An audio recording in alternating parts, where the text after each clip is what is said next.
Hi, everyone. Welcome to this session, taking part of EuSoMII 2025-2026 monthly webinar series. This series is focused on the application of artificial intelligence across radiological subspecialties, and each webinar is jointly organized by EuSoMII together with a relevant subspecialty society. The idea is to bring together expert speakers and diverse perspectives from across the field, with the idea to promote interdisciplinary dialogue and showcase the latest advancements and foster collaboration within the radiological and AI community.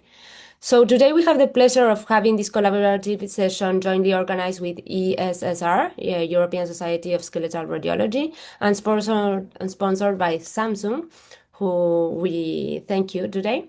So this session is centered around AI in MSK imaging. So first I introduce myself. I'm Serra. I'm representing EuSoMII today as moderator, and I'm co-moderating this session with Salvatore Gitto. That's today it's representing ESSR as moderator as well. So we are delighted to welcome and really thankful for the participation of Dr. Benoît Rizk, representing ESSR, who will discuss state-of-the-art applications of AI in musculoskeletal imaging, and Dr. Michail Klontzas, representing EuSoMII, who will present AI in MSK Radiology, technical developments that will change future diagnostic imaging. So just a couple of details for the session. We will have two 20 minutes presentations from both, one from each speaker, followed by a Q&A session and open discussion at the end. During both presentations, you can submit your questions at any time using the Q&A tool. You will find this within the 3 points that you have side of the main functions bar in Zoom. So using the Q&A tool, you can pose your questions during the presentations, and then at the end, we will discuss this. We will try to address as many questions as we can, of course. Then for CME credits, we will send the survey at the end to participants, and you will receive the accreditation a week after you answer the survey. So normally you have 1 week to answer, and a week after that you receive the certification. So that's mainly it. And so it's my pleasure now to welcome our first speaker, who will be Benoît Rizk.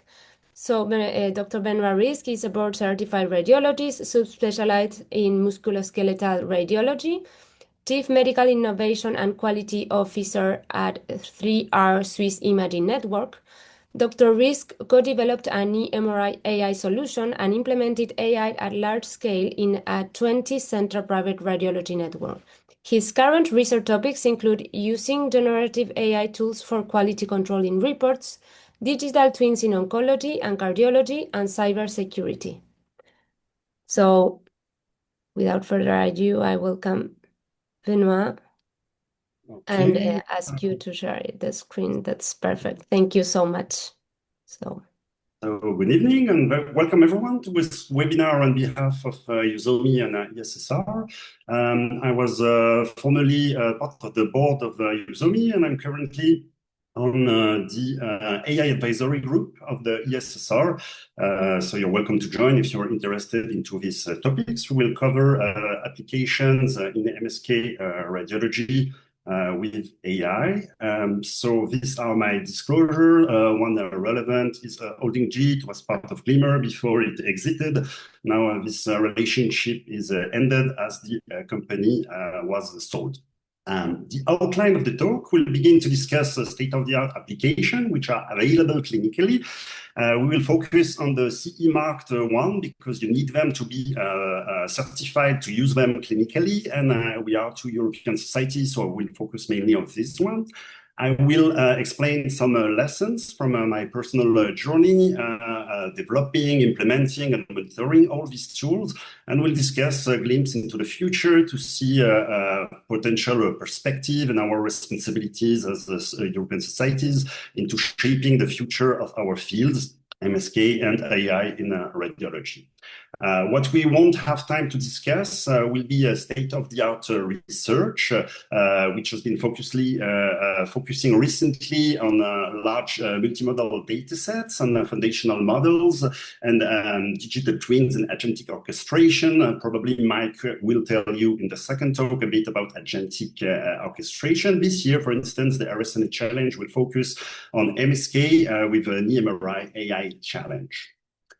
So to begin with, I will talk about image acquisition. This has really been a hit for radiology in general, and especially in MSK Radiology, because you can really gain time. You can sharpen the quality of the images. Usually the turbospin echo sequence are the target.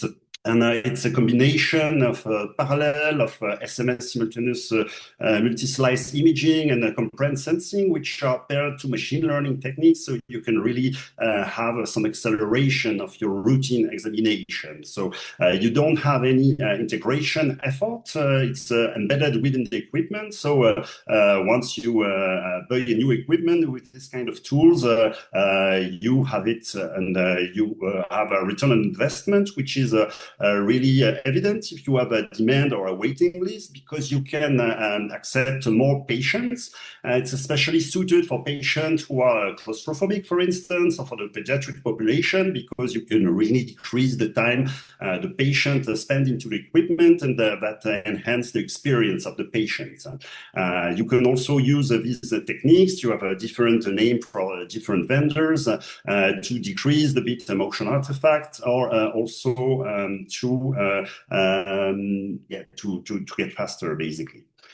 So for image acquisition, you can also use lower field MRI, like sustainability is a hot topic right now. And if you use like a small magnet, you can enhance the quality of the images. Maybe you can think that on the right side, it might look a bit fake as images, but it can enhance the quality. Some articles have been studying this, and to decrease the carbon footprint of radiology, that could be a good idea, as we have lots of heat wave in summer, and radiology is part of the carbon footprint emitted by healthcare. So when you want to see CE marked applications, one good source of referencing is this site, Health AI Registered. I performed this search on MSK tools in November 2028, and at that time there were 28 products about MSK Radiology. Now we're almost 2 years later, 20 more products that we can see compared to other subspecialty, but yeah, we're not the best subspecialty with the number of tools available. You can see in chest or in neuro, for instance, there are way more products which are available. So on the product listed on this website, you can find also algorithm for image acquisition. Here, examples to have better image quality and a quicker acquisition time, which is vendor agnostic from this Korean vendor. This is the latest publication they had on MSK on the right. You can see, yeah, it looks quite nice, the image on the axial shoulder slides. So you have enhanced image sharpness, and it can be applied to all body parts. For CT, we also have, since like the last decade, lots of products which are available from the vendors, which are image trained from high dose, and you can acquire with your patient a lower dose and enhance the quality of the images due to the training of the algorithm. So this has been also a hit for CT. If you perform a lot of CT of the MSK apparatus, and here you can see that you have a vendor-specific algorithm, but you also have a proprietary one, which are vendor agnostic. Like for instance, this one, you can see in the middle that you have a better image quality. You can see the fracture line way better, but you can also see on the axial slides and one of the latest publications, also from a Korean team in European radiology, you can see the bulging of the disc, which is well seen with this algorithm, and the acquisition of the images, you have a low dose and correlating to the MRI. Yeah, it's not bad. You can definitely see better than what you had with the low dose earlier. I will go quickly on this one. This is an algorithm based on dual energy, and it can suppress bone. So good luck to sell that to some MSK radiologists to suppress the bone, but it can be helpful for some cases. Maybe more interesting on our side would be the realization of synthetic images of CT based from MR examination. So here you can have a work from Lennart Jans, which is who is really active in ESSR and in a rheumatologic disease. You can see that this pseudo CT based from MRI could help to depict the erosion, and it could lead to a decrease in the radiation that we give to patients with CT. That could be especially true in this latest publication about this tool when you think about a teenager with like spine alignment problem.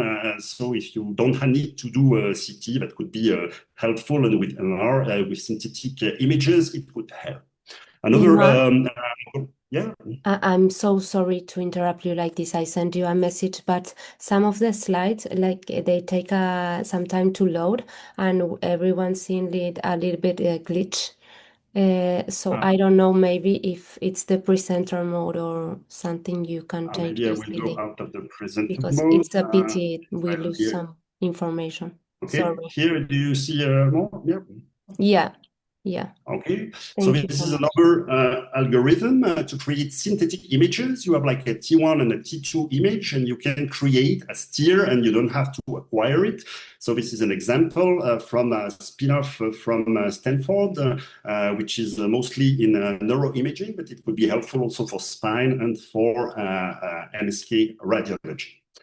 So now into image interpretation, we will look at how it could transform really MSK imaging. You have some extensive literature, and one of the hits on this area has been the fracture detection, which has been extensively studied since the last decade. You have lots of products from Europe, some coming from Oceania, some coming from the US, and you have lots of literature on the topic.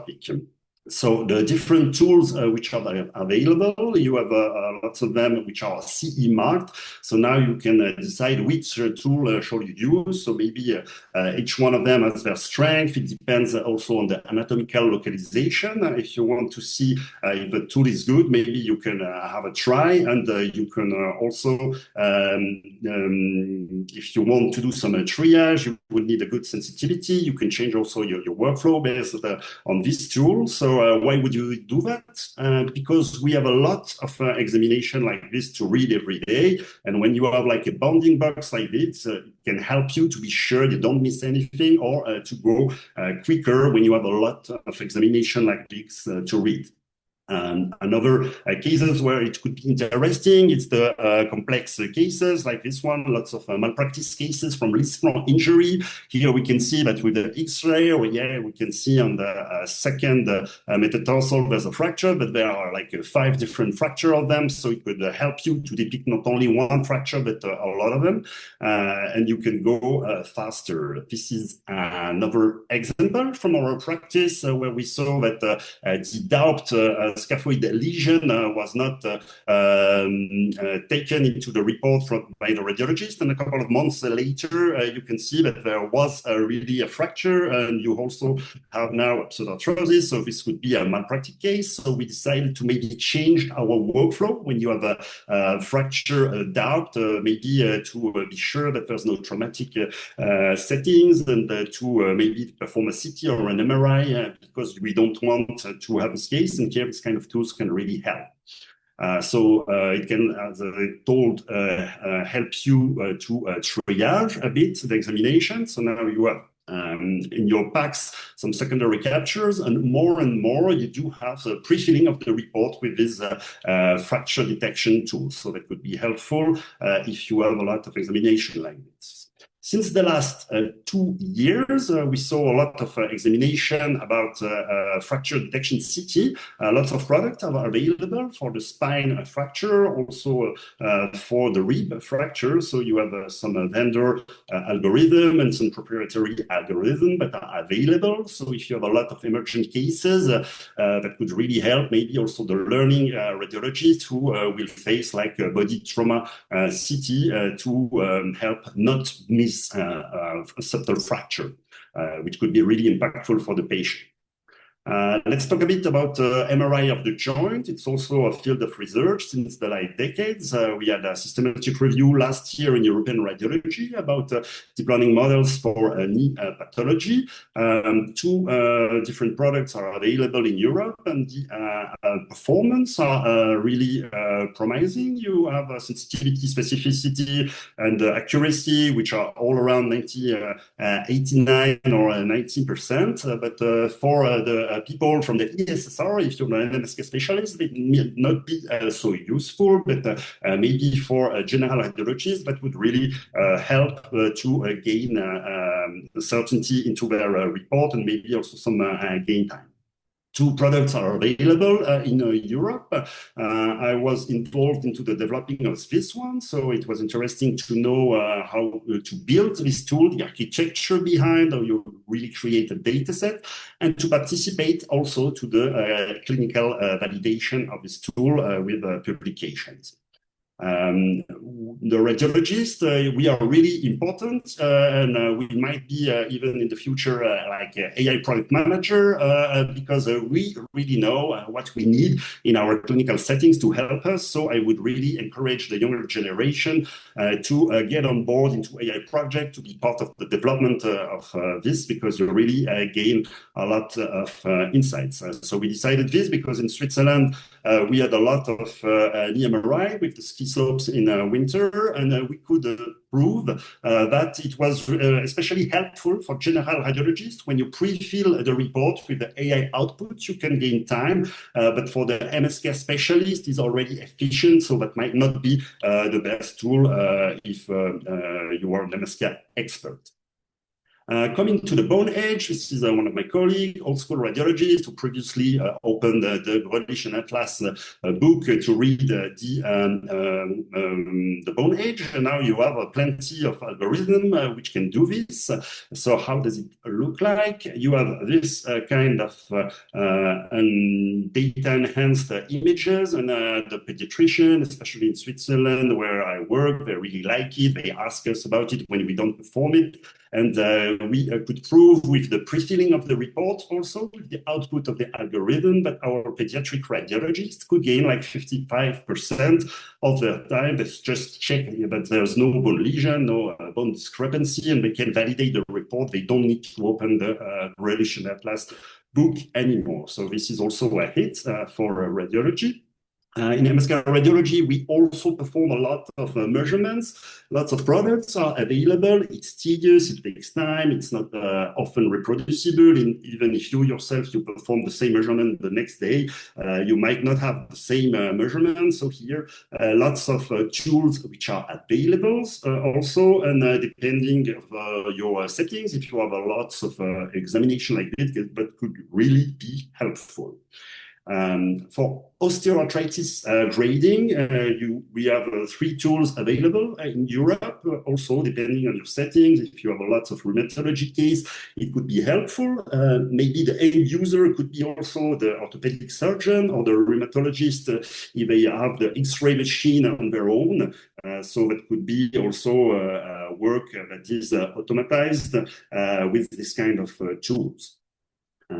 Coming to spine pathology, in MRI, we have this tool available. Another one is under its way. We have a publication about it. It can help to decrease the time of reading. Our experience with this tool, we tried it, but some liked it, some didn't like it. What was a bit lacking was the pre-filling of the report with the AI output. So we are waiting for another version of this tool to try to see if it really fits our needs.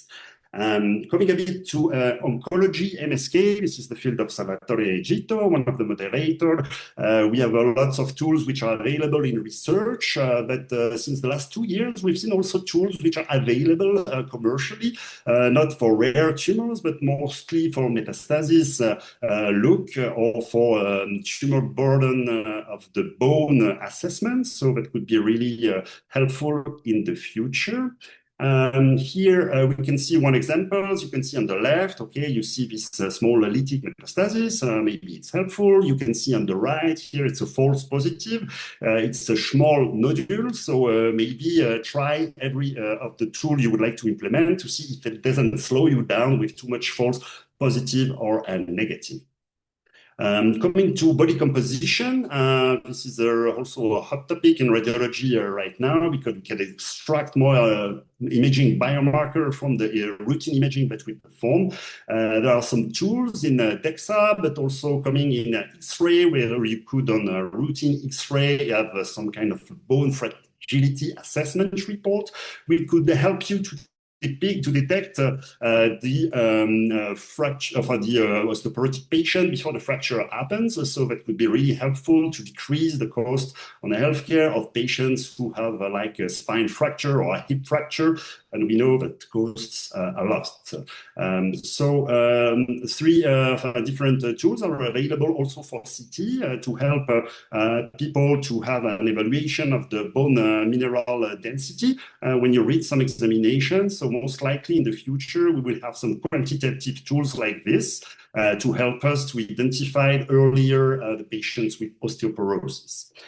This tool, for instance, it's one we've been trying in the last months. You have some equivalent of QCT to have some trabecular bone information about the density also on the hip. So your report will have a lot more quantitative data than you had before. What was lacking for this tool for us was some value on the hip, so that we could convince the rheumatologists to use this and not the DEXA, because in Switzerland, you need in the reimbursement code for the treatment to have some value on the hip, but now they had it, so we will see how it goes. More and more, we also have some segmentator which are available. You have some open source tool like the famous total segmentator from the Basel team, and more, I think we'll have also information about sarcopenia, for instance, which will help to predict if the patient will go well with the treatment for oncologic patient, for instance. It would help really for the prognosis, or to tell the patient that he needs to change something in his life habits because we can see that the trajectory in the future won't be good if the muscle quality is not good, for instance. Approaching the end, I will talk for 1 minute about some lessons from our experience. So what is really important if you want to use these tools is to have really a solid implementation framework, because you really want to educate all your team in the radiology department about these tools. What are the use case? How does it work? When should you rely on it? You will need really a multidisciplinary governance, which will lead the drive for the change forward. And you will need also a good infrastructure, because you can have a best tool, but if it arrives too late, the radiologist, you can lose their confidence really quickly. And if they don't use it, then all the effort has been for nothing. Regulatory considerations are also important. You will need to change things into your workflow to be sure that you're completely regulatory secured. And once you plug all of that, of course, you need to monitor it to check the latency of the examination, to see if your radiologists like it, because it can change over time. And you will also need to model a bit the return on investment, because you will have a discussion with the management and with the people who will pay for the tool to be sure that it's helpful. And more and more to use the tools you use, you will need really also a strong focus on cybersecurity, because you will have more surface attack when you use such tools. And trust me, when something like that happens, it's painful. So I will end up with some predictions of experts because it's really difficult to put prediction. I will take some predictions from others. So on the MSK side, I will take Michail's predictions from NYU Langone, who say that deep learning reconstruction is the standard. We already almost have this. Maybe not everywhere in the world, but in Europe, it's pretty much implemented. We will have more and more quantification and standards in our reports that will help to go towards predictive and personalized imaging. And we will also have AI to assist us into the MSK read. From the AI community, another prediction that I found interesting is this one from Framensdu, which say that maybe AI will transform routine imaging into comprehensive opportunistic screening platforms. That's what we've been talking a bit about, and that we will really become a quantitative diagnostic specialty. And Mike will tell us a bit about foundation models and autonomous AI agent that could help in the future. So as perspective, we will see very probably vision language model with draft reporting, but it's already the case in the US. Mike will tell us a bit about agentic AI orchestration with multimodal data. We will have to really clarify the liability because we will use more and more this kind of tools, and there will be a legal case and there will be errors. So the human AI interaction part will be really important, and we will need to make our skill set evolve. Like Woojin Kim was saying at the last EuSoMII conference, learn how to learn. That's really important because it's sure we are going to change how we work, and you need to educate yourself about AI and to think critically. Maybe an idea would be as MSK community to build like data sets and to get some funding, some European fundings to have a great product on with expert annotation on AI products. And maybe in the future, I don't know if it will be automated. We didn't talk about the interventional MSK radiology or about ultrasound radiology. So there is still some way, but some holistic AI analysis will probably arrive also for MRI and CT in the future. So if you want to know more, we published this article in Seminars in MSK Radiology last May, and I was part of this chapter of the book in ARRS with a team from Ali Garmazi, Michail Dorjman, who detail a bit more about the clinical AI in MSK. So to conclude, we need you to be involved into learning about AI. That's good because you're there tonight. We need you to keep in mind that as a healthcare provider, we should increase the experience of the patient and the outcome at a lower cost. And it will be multimodal. So don't close the door of your radiology department. Discuss with pathology, with other departments, because it will be really probably a model, the future in which we will exerce radiology. So thank you for your attention. Sorry if there was some glitch at the beginning, and over to Mike. I'm eager to listen to his latest frontier ideas and agentic AI stuff. And it's the kind of radiologist you can meet at all MSK or AI conference. Don't be shy and ask him questions if you want. Thank you. Thank you very much, Benoît, for this great and comprehensive talk. We will keep all the questions from the audience for the end of the session. And we will now move on to the second speaker. We are pleased to welcome Dr. Michail Klontzas, Assistant Professor of Radiology at the University of Crete, Group Leader of the Artificial Intelligence and Translational Imaging Lab, and affiliated researcher at Ford and Karolinska Institute.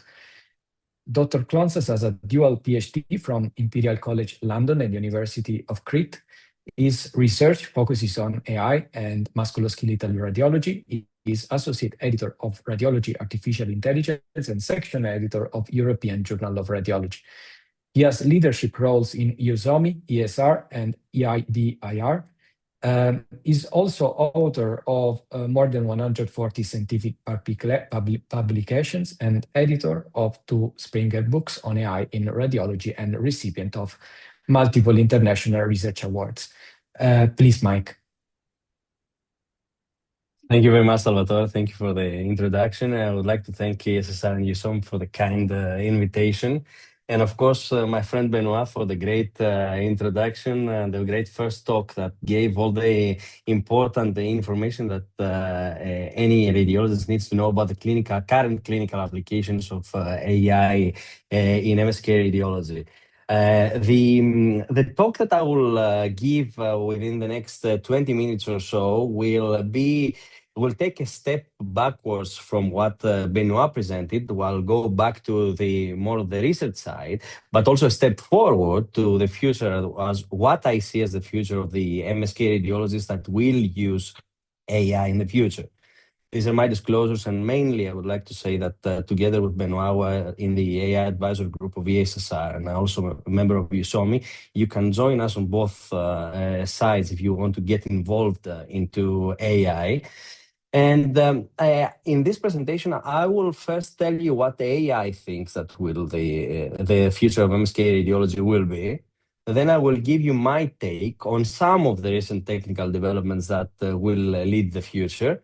Of course, we have many more, but I have selected some that I think that are quite important. And this will explain how I foresee the future of MSK radiology.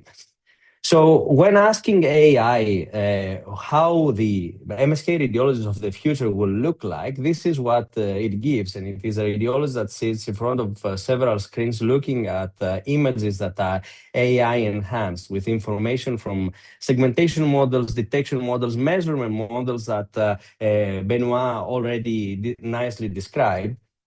And of course, getting a series of predictions and pre-filled reports that can be used in the diagnostic process. And of course, this is compared to what it thinks will happen if we didn't have AI or if AI was actually disappearing in the future. So I would like to focus, first of all, on that at the moment, most of the models that we have out there and that you will see on the market basically give us things that are very narrow. They give us things like fractures versus normal, which is a binary classification. It is an important thing to consider, important diagnosis, but it answers one very specific question. It can also give us the location using models that do object detection, location of a fracture, location of a lesion. These are narrow tasks, important tasks, but narrow tasks. But you need to think that if we have an X-ray in front of us or an MRI, more importantly, or a CT, we have several other types of pathologies that we need to consider and we need to diagnose and are not limited to the ones that can be detected with current tools. And this becomes a bit more of a problem if we have 3D imaging like MRI or CT. So I think the future will first move beyond binary classification with models that can handle many more things that are out there and we may not consider at the moment, including segmentation, object detection, but also multi-disease detection, multimodal input, report generation, and several other things that some of them we'll see in this presentation. To start with, one of the most tangible ones, and Benoît touched a bit on this in the first presentation, is that we can nowadays use very advanced segmentation models. And in the past, if you would like to measure the volume of an area, let's think of the volume of the spleen, for example, if you would like to do some volumetry, or a volume of a tumor to see if it has responded to treatment, you would have to do this manually. And this is a task that may not be reproducible. And of course, if you want to segment and delineate tissues manually, takes a lot of time, and it cannot be easily done for a very big number of exams. We nowadays have good models like the total segmented models for CT and MRI that can segment hundreds and hundreds of tissues automatically on different types of images. And these include also MSK-related tissues, bones and muscles. And the first thought is, okay, so I have a segmentation. What does this mean? Why do I need the segmentation? Is that so important? And things are starting to come into our research agenda, and we'll go into our clinical practice in the future that include, for example, bone composition, body composition, and sarcopenia assessment. And this is a very nice example published in the Lancet with 27,000 participants, where deep learning was used to segment lumbar spine muscles and quantify lean muscle mass and correlate this to low back pain. Imagine that if you had to select manually and delineate the muscles of 27,000 participants, this may not be a feasible task to do, and we may not be able in the future to get any kind of this information if you don't have automated models to do the segmentation for us. And this is important as knowledge to have that the composition of these tissues is related to clinical symptoms. The other important field that I think that as a technical development will affect how we operate as MSK radiologists is the generation of synthetic images. And we currently see this during acquisition. We'll touch a bit about this later on, but also Benoît discussed about it. We more and more will see this in the future as post-acquisition applications. And when we talk about synthetic imaging, in essence, we talk about very specialized models that do the following. They take pairs of images, for example, MRI and CT of the same area of the same patient, and they actually learn how to predict one from the other. So having the MRI, the model can predict the CT and vice versa. And if you teach the model using hundreds and hundreds of those pairs, at some point you can remove one of those and actually predict the other. So from MRI, you can predict CT. And you see in this publication that the authors have managed to reconstruct CT-like images from MRI that have very accurate dimensions, and the measurements you can do on this CT for preoperative planning, for example, are very accurate. And this is extremely important if you don't want to give extra irradiation to the patient. For example, if you have young patients that you don't want to expose to radiation of the CT scan, you can get the MRI and then use it for your preoperative plan and for your diagnosis and measurements. But this also can be done with MRI, and in my lab we have done this with different types of MSK MRI. We've done this with knees, and also you hear an example where we have trained such a model with 900, almost 900 subjects and thousands of those pairs, and validated with thousands of images so that we can actually synthesize lumbar spine images, T1 and STER lumbar spine images using just the T2 input. So imagine that the patient goes in, they are claustrophobic, they cannot stay within the scanner for a long time. You acquire the T2 image and then you use these models to generate synthetically the T1 and the STER images. And you see on the left column the generated T1 and STER images compared to the ground truth T1 and STER images on the right. And you can appreciate that they are quite similar. They have some differences, but they're quite similar. And diagnostically, as we see now on the validation step, they are also quite very valuable. And this can be depicted also with the image quality metrics that we got, and also on the external validation set with thousands of imaging that also get similar diagnostic and image quality. The other field, the other technical advancement that will be in our lives as MSK radiologists in the future is the use of LLMs. And initially, and for this initial part of the presentation, think of LLMs as a way to compose text. Or basically to understand text in an automatic way. So if you have, for example, the radiology request form for an examination with a clinical indication, LLMs have been used to protocol the examination, and this can be done for all modalities, decide whether you will have contrast or not, decide which of the sequences you will get in your protocol, and actually prepare the examination without the need of intervention from a radiologist at the MRI or the CT room. But what happens here? You think about Benoît's presentation, where he presented several nice examples of models that you can use for the same type of exam. You have an EMRI, you have an X-ray, and you have several applications that you can do, from measurements to diagnosis to image analysis for bone composition, or whatever else you decide. The problem here is that you don't know which one to select, or even if you know that you need to select 5 of them, you need to export the images and use 5 different applications, import the images into 5 different applications to get the results. This is not feasible within real-life diagnostic imaging, because you'll take like an hour to diagnose a single examination by using 5 different softwares.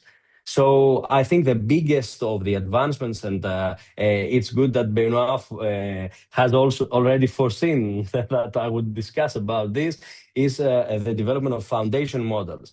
Think about foundation models as very complex models that can handle more than one type of input. They can handle different modalities in terms of imaging. They can handle different types of health data and a variety of domain knowledge, like medical textbooks, literature, online sources, to give us several different types of output at the same time. So these models can interpret images, give us all the measurements and the things that we need for our diagnosis. They can give predictions, for example, things that will happen in the future based on the current imaging of the patient. They can generate reports, and they can support our workflow doing triage or protocol selection, scheduling, or whatever else you can think of. These are based on large language models that do both text and image analysis.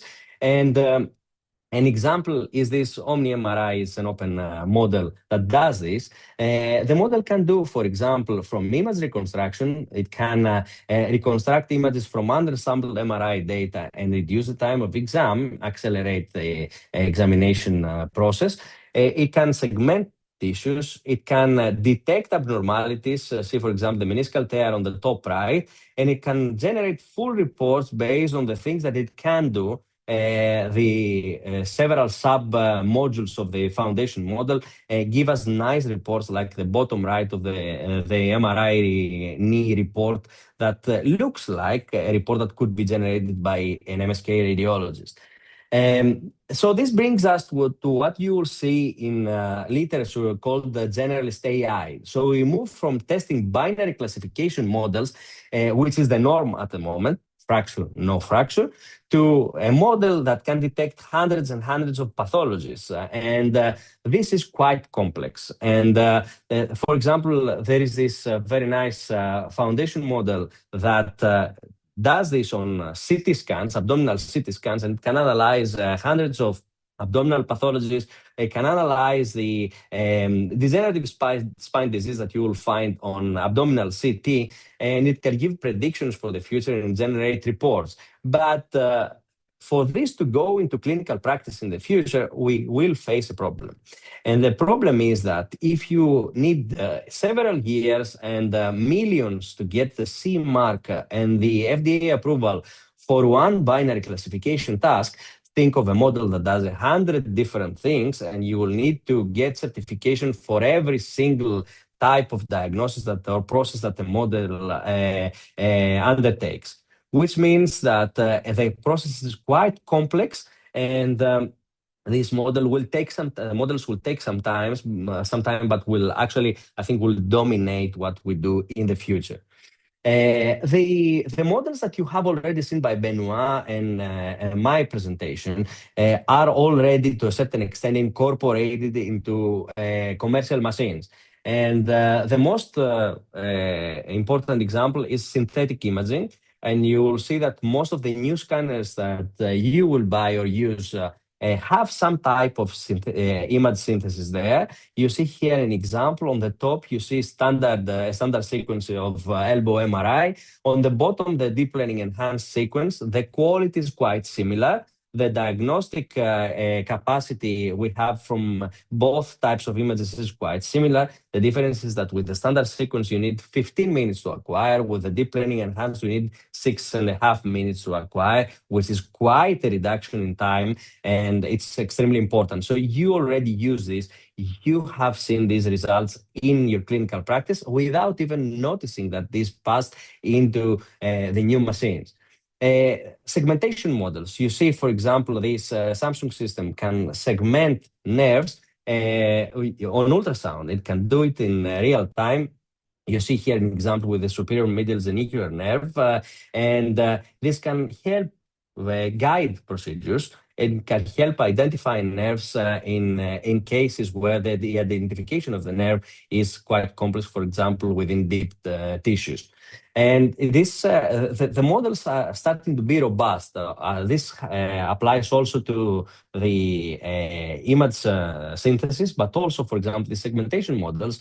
You see that for this ulnar nerve that was edematous because of a downstream distal nerve sheath tumor, you see that the model managed to segment the nerve even if it's abnormal and the composition of the nerve is not the one expected. Finally, I think that the biggest advancement that now has started over the past 2 years and will infiltrate everything we do is agentic AI, which is based on LLMs. You can think of a large language model as the brain of an agentic system. An agentic system is a very complex system that has an LLM running in the background, communicates with the user, with you in natural language. You can ask the system to do whatever you like, and it can do using natural language in your keyboard. It automates and troubleshoots very complex pipelines. It doesn't use predefined norms. It doesn't do a very well predefined sequence of processes, but it can improvise based on what you ask and use available tools that it has at its disposal to do very complex, to complete very complex processes. It does multi-step planning, and it adapts to different scenarios, even if you change the parameters, if you change the things that you want to do, and it proactively initiates tasks. I'll give you an example from research that we have done in my lab. If you think about radiation dosimetry in the exams that you do, the way it is done at the moment is manual, and it's based on average estimations that sometimes can be quite inaccurate. The reason that we don't do more complex Monte Carlo simulations for radiation dosimetry is that it's a very complex process. It takes time.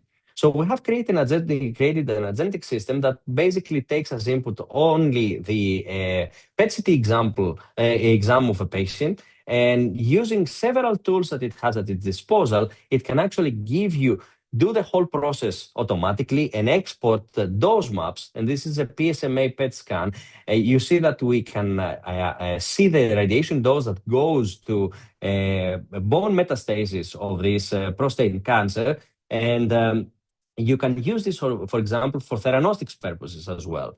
So this is an idea of how things will move in the future and what you will see as technical developments infiltrating our practice. But the chaos still exists, and you have a series of publications out there that basically give us a series of models that are not easy to use. They give the code, they give a description in a paper, but if you want to use it for some kind of application, it's impossible to use because you are not a programmer. You can not use it. So agentic AI can help with that. And we have created a system, for example, that does exactly this. So you have a segmentation model for bone. You have a tool that does image analysis. You have a publication out there that describes some kind of sarcopenia assessment using some code on Python, but you don't know how to marry all this together and how to make them work for you.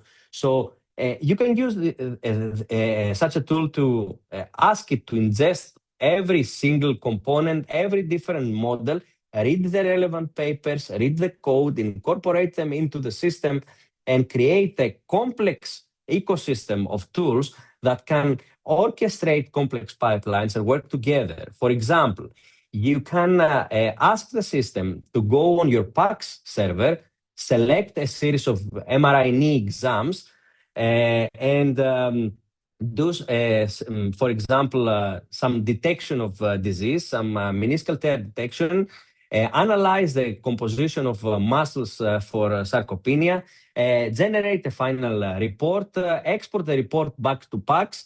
If you think about all these processes to do one step after the other using single models, it would be extremely complex. And if you change a bit the configuration, you would need to rewrite the code to adapt it.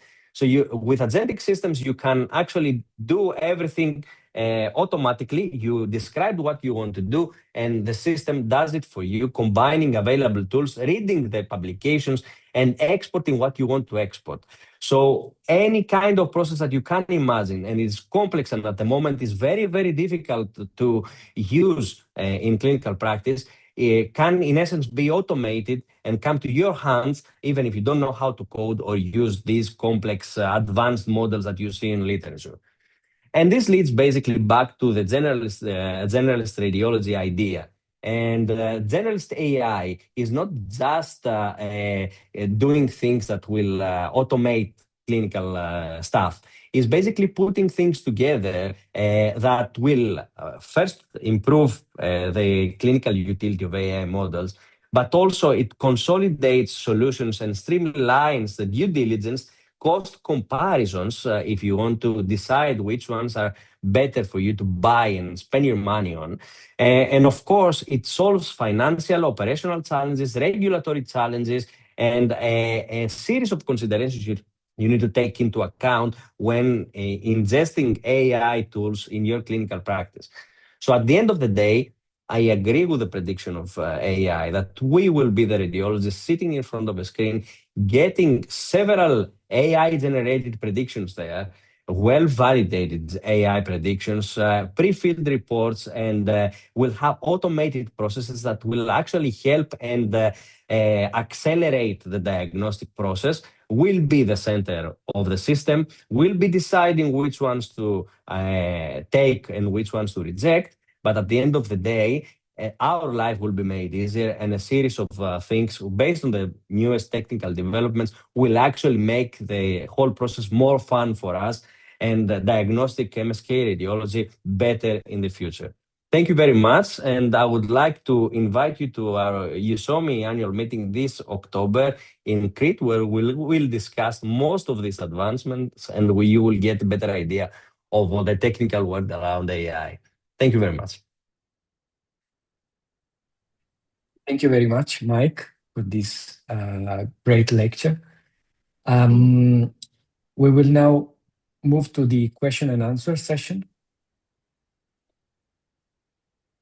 We have many questions from the audience. The first is for Benoît. Which applications are you using in daily practice? Are you using AI, for instance, to report a lumbar or knee MRI? And what's your experience in your daily practice using the ones you might use? Thank you, Salvatore and Kai Villanova from Spain for the question. I use AI fracture detection tool. We use like the bone age algorithm. We studied that. The knee MRI one, we co-developed it, so we use it.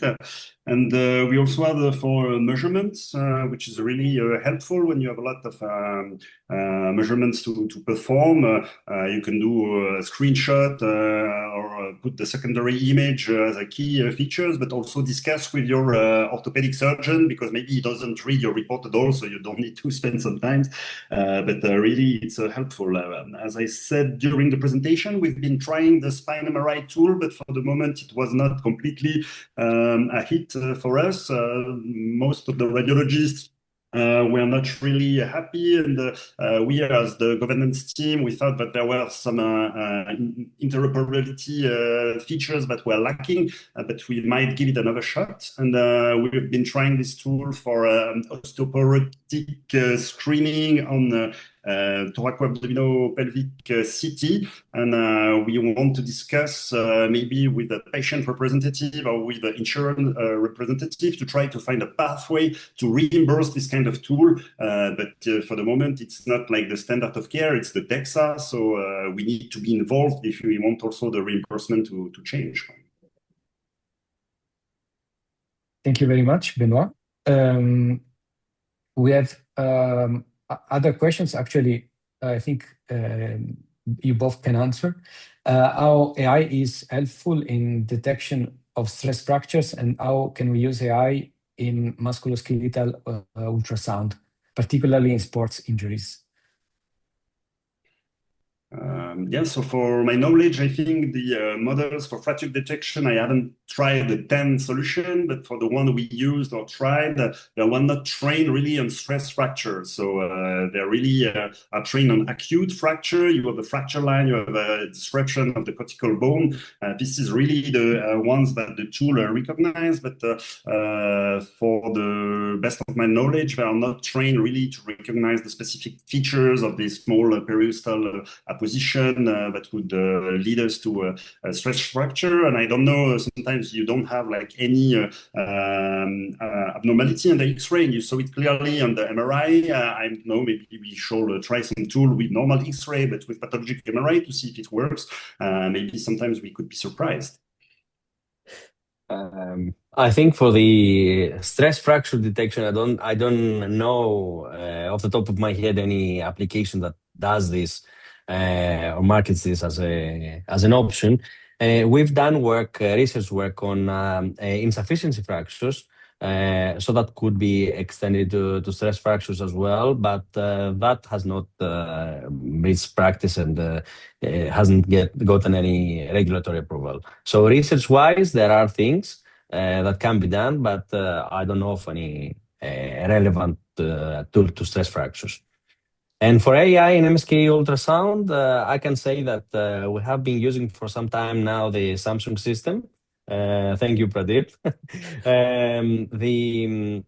The tool they have for nerves, for example, to automate the measurement of median nerve, if you do diagnostic ultrasound for carpal tunnel syndrome. But again, this is a field in infancy at the moment. Like there are not hundreds of tools out there or systems that incorporate AI. So we're happy with the ones that we're using, but we're eager to see what will come next. Yeah, for ultrasound, it's very difficult to have a high quality data set because it depends from the experience of the operator. You have like a dynamic motion. So we know that for MRI, it's already difficult, but for dynamic ultrasound, for the moment, there's no such tool, but there's certainly a big challenge. And maybe with bigger data, maybe with quantum computing, and maybe with like grants, European grants for this kind of research, we could build something. But I think it's still a long shot ahead to have this kind of tools. Yeah. Thank you. Then we have some logistic questions, like how do you manage displaying results for referring physicians and patients, results that come from AI? Do you share those results within the common packs, or is this just safe for the radiology department, the AI results? Yeah. That's a very good question, because we have some pediatric radiologists who asked us to not show the results because the parents could see it, and if there was some discrepancy between fracture report or and AI output, they were not comfortable. So the pediatric doctors asked us to not show it to them or to the patient. It's the same, for instance, in neuro for multiple sclerosis. You don't want the patient to log into the portal and to have like a report of multiple sclerosis quantification. So we treat it per application. For instance, for the fracture detection, on the weekend, we have some referring doctors who can see the output of the X-ray and the AI, because no radiologist will read the X-ray on the weekend. So for them, it's helpful to know if there is like a suspicion of fracture. But not all our centers are like emergency centers nearby. So we really fine-tune it per application and sometimes per centers. And we hear also the feedback from our physician, our clients, who send us the images and the patients to listen to their input. But yeah, it's a controversial topic. Yeah? I don't know, Mike, do you showcase the output of the AI to your referring physician and patients?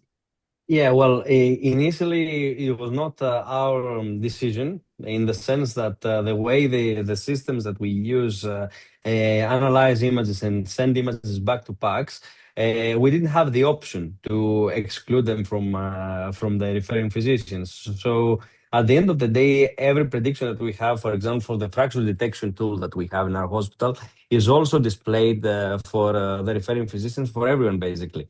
So if the images are there, if the prediction is there, anyone can see it. The question is whether you take it into account, whether you think it's relevant or whether you dismiss it. And I think that goes back to what we write in our report. So if our report says that we have used it and we take it into account, it's different to saying that, okay, we have this prediction, but it's not valuable, or we don't mention it at all. That's a decision that needs to be taken. Do you have a button in your PACS, Mike, to hide the discordant output? When you think it's not accurate, you can hide it and just remove it from your PACS? No. So if it goes into PACS, it stays into PACS as evidence. So at the moment, we haven't excluded any of the results of AI solutions. Everything is visible.